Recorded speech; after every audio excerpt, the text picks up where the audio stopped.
시시각각 변하는 총선의 중요 이슈와 현장 분위기를 전해드리는 선거 상황실입니다. 오늘도 비례연합 정당 얘기 좀 해볼까 합니다. 우여곡절 끝에 더불어민주당이 주도하는 비례정당이죠. 더불어시민당이 출범을 했습니다. 시민사의 다양한 목소리 담겠다며 야심차게 출발은 했는데 목적지에 제대로 도착은 할 수 있을지 우려가 높습니다. 더불어민주당 위성정당 아니냐 이런 비판은 둘째로 치더라도요. 진보 진영의 분열을 오히려 초래하는 것 아니냐 하는 얘기입니다. 선거법 고치고 공수처법 통과시키는 데 함께한 정의당은 일찌감치 등을 돌렸고 민주당의 기존 협상 파트너였던 정치개혁연합, 녹색당, 미래당 모두 날선 비판 쏟아내고 있습니다. 민주당 안에서조차 우려의 목소리가 나오고 있는데 오늘 오전 이낙연 공동상임선대위원장이 한 얘기입니다. 들어보시죠. 현재의 전개가 몹시 민망하다는 생각을 합니다. 어제 오늘 벌어지는 일 그것 또한 그다지 아름답지 않은 상황이지요. 민주당을 오랫동안 걱정해 주시고 도와주신 시민사회 원로들께 서운함을 안겨드리는 일은 바람직하지 않다고 생각하고 아무래도 급하게 연합정당을 만들다 보니까 정말 국회의원 배지 달 자격 있는 사람들 제대로 고르겠냐 하는 의구심도 있습니다. 비례연합정당에는 가자환경당이라는 정당도 참여하고 있는데요. 여기 당대표 과거 미성년자 성추행한 혐의로 검찰 기소유예 처분받은 사실이 뒤늦게 알려졌거든요. 본인은 자신을 향한 모함이다, 성추행한 적 없다 항변하고 있는데 성문제 인사 배제한다는 게 민주당 공천 원칙이잖아요. 비례의석 몇 개 더 잡으려다가 중도 무당층 표 잃는 거 아니냐 이런 우려가 나올 수밖에 없는 상황입니다. 더불어시민당 오늘부터 본격적인 후보 영입 작업에 들어갔는데 이런 논란들 짧은 시간에 다 정리하고 선거 제대로 치를 수 있을지 한번 지켜보시죠. 자, 더불어시민당 우려 많다고 제가 말씀을 드렸는데 미래통합당의 비례용 위성정당이죠. 미래한국당 상황 역시 만만치가 않습니다. 미래한국당은 어제 통합당 영입 인재들 대거 당선권 밖으로 밀려난 기존의 공천명단 결국 손보기로 하고 4-5명 정도 후보 순서를 조정할 뜻을 밝혔는데요. 그런데 한교안 대표는 이것도 영 만족스럽지가 않았던 것 같습니다. 미래한국당은 괴물 선거법에 맞서서 의회 민주주의를 수호하고 혁신과 통합의 가치를 담는 희망의 그릇이었습니다. 이번 선거의 의미와 중요성을 생각할 때 대충 넘어갈 수 없습니다. 단호한 결단이 필요합니다. 자, 황 대표는 SNS에도 정치는 약속이다. 약속을 지키지 않는다는 것은 사람의 존엄을 짓밟는 것이다. 이렇게 썼거든요. 미래한국당 공천명단 전면 개편 요구했는데도 최소 수정 버티기에 나선 한성교 대표 겨냥했던 것 아니냐 이런 해석입니다. 사실 한성교 대표, 황교안 대표와는 성균관대 동문인데다 작년에 황 대표 취임했을 때 사무총장 맡으면서 명실상부 오른팔이었거든요. 믿을 만한 사람 위성정당에 심어놓았는데 이런 사태 터져버린 겁니다. 오늘 미래한국당 비례대표 명단 다시 손을 봐서 선거인단 투표 붙였는데 오후에 부결이 됐습니다. 선거인단 대부분이 통합당에서 넘어온 사람들인데 미래한국당의 수정 명단도 마음에 안 든다. 통합당 영입인재 중심으로 싹 다 바꿔라 이 얘기입니다. 한성교 대표 결국 부패한 권력이 자신의 개혁을 막아버리고 말았다며 당대표직에서 사퇴를 했고요.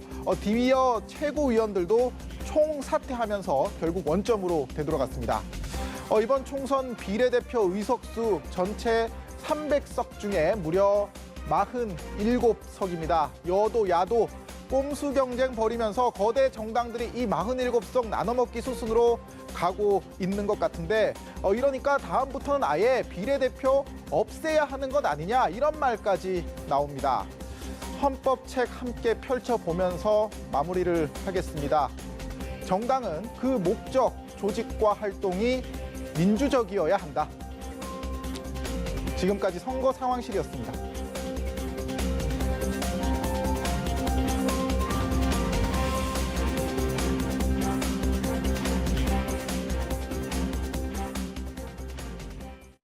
네, 오늘도 선거 상황실 이재동 기자와 함께 정치권 소식 더 깊게 들어가 보도록 하겠습니다.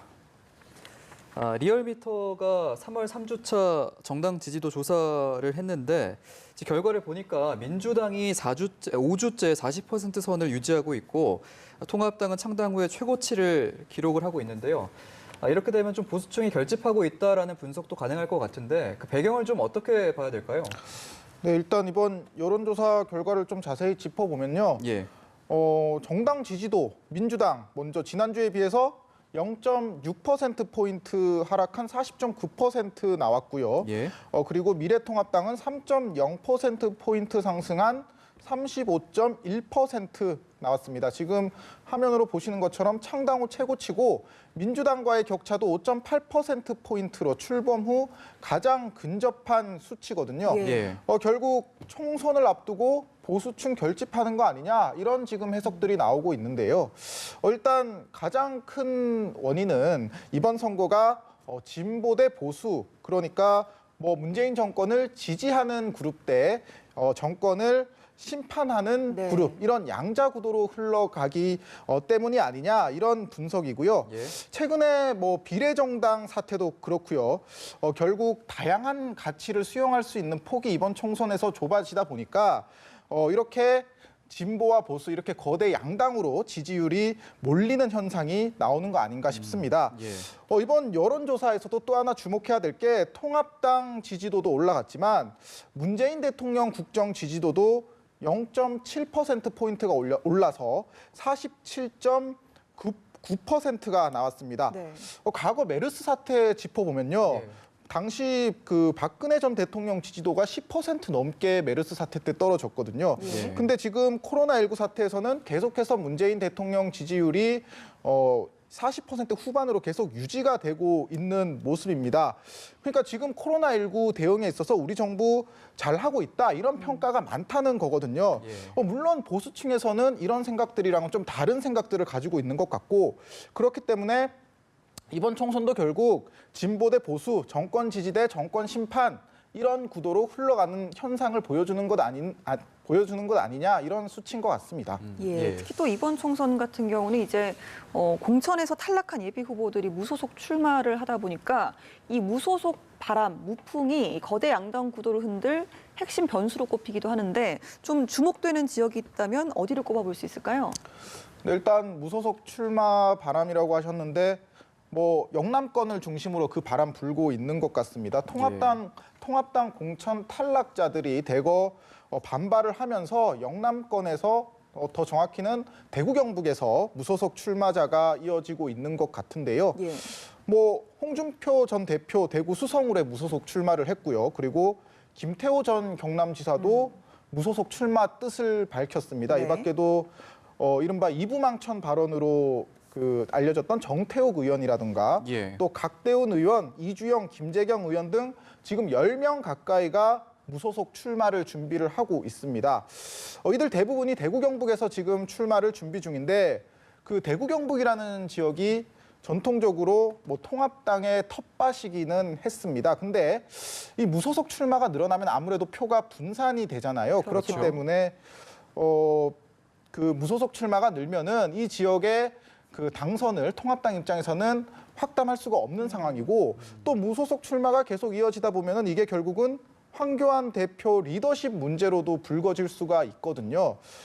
그렇기 때문에 당에서는 지금 빨리 이런 흐름을 잡아야 된다, 막아야 된다 이런 분위기고 김영호 전 공관위원장 같은 경우에도 탈당과 무소속 출마는 여당과 지금 정권에게 승리를 바칠 뿐이다. 이렇게 보수 진영의 단합을 촉구를 했거든요. 예. 그렇기 때문에 한번 계속 뭐 이번 사태 두고 봐야 될 것 같습니다. 예. 또 이목을 끄는 지역이 이제 송파을인데 민주당의 최재성 후보와 통합당 배현진 후보가 다시 승부를 벌이게 됩니다. 이 지역 같은 경우에 이제 보수 성향과 진보 성향의 유권자가 좀 혼재되어 있다라는 평가를 받는 만큼 좀 아무래도 치열한 접전이 예상이 되겠죠. 네, 그렇습니다. 뭐 사실 서울 강남 지역이 보수 지역이니까 보수 후보가 무조건 당선된다. 이거는 뭐 옛날 말이 된 것 같습니다. 예. 강남 3구에 지금 강남 3구라 하면은 강남구, 서초구, 송파구를 말하는데 예. 이 강남 3구에 모두 8개 지역구가 있거든요. 근데 지난 총선에서 민주당이 절반에 가까운 3석 가지고 갔습니다. 예.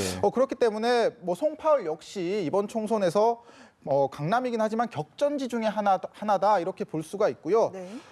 민주당 현역 후보죠. 최재성 후보와 그리고 MBC 앵커 출신의 배현진 후보 이렇게 두 후보가 맞붙을 예정인데 2년 전 재선거 때도 그 대결을 벌인 적이 있습니다. 그렇죠. 이번 총선 이른바 리턴 매치입니다. 예. 2년 전에는 당시 배현진 후보가 그 방송국 MBC에서 막 나온 어떻게 보면은 정치 신인이었거든요. 또 최재성 후보라 하면은 굉장히 많은 또 정치적 경륜이 있는 후보고 그래서 당시의 득표율을 보면은 최재성 후보가 54.4% 득표를 했고 네. 배현진 후보가 29.6% 굉장히 이렇게 격차가 컸었습니다. 예.